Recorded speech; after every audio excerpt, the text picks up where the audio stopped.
It is a beautiful day in the Minions village and a group of minions are sitting on a log watching a nearby construction site.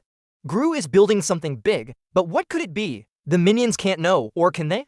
Kevin decides he wants to find out what Gru is building, so he gets up on the log and yells, "Ooh, ooh, ooh, Gru, what are you building?" Gru looks up from his work and yells back, "Not for your tiny little minion brains to know," and with that, he goes back to work.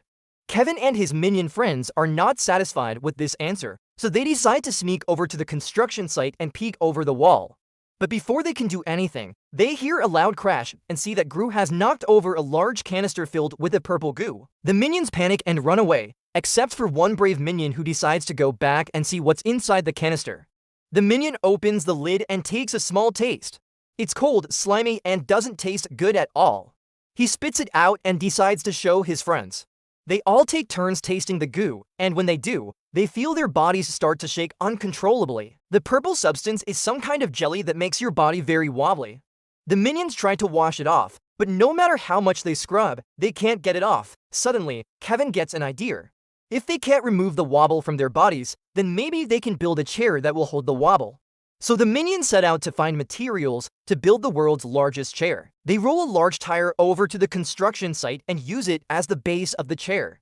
Then they go into Gru's house and steal some cushions to use as padding. Finally, they take some rope and pull it tight to make the seat secure. Their chair is ready, but there's only one problem. It's completely upside down.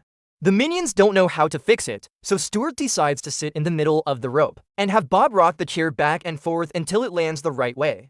This works for a little while, but eventually Stuart gets tired and the chair falls over, landing on Bob and knocking him out cold. Just then, Gru comes back to see how his chair is turning out. When he sees that the minions have stolen his cushions and are using his chair the wrong way, he gets very angry. But when he sees that one of the cushions has landed on Bob's face, he can't help but laugh. Gru tells the minions that he built the chair to test a new anti-gravity device he's invented.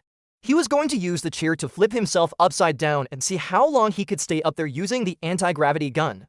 But now that the minions have ruined his experiment, he'll never know. The minions feel bad that they ruined Gru's experiment, so they offer to be the test subjects instead. Gru agrees and straps each minion into the chair. He then turns on the anti-gravity device and the chair begins to rise. Up and up they go until the entire chair is floating above the ground. The minions are so excited to be floating around in the air, but they quickly get bored. They start to slow down, and the anti-gravity device isn't strong enough to keep them floating indefinitely. The chair starts to fall, but just before it hits the ground, Gru turns off the machine and the chair stops midair.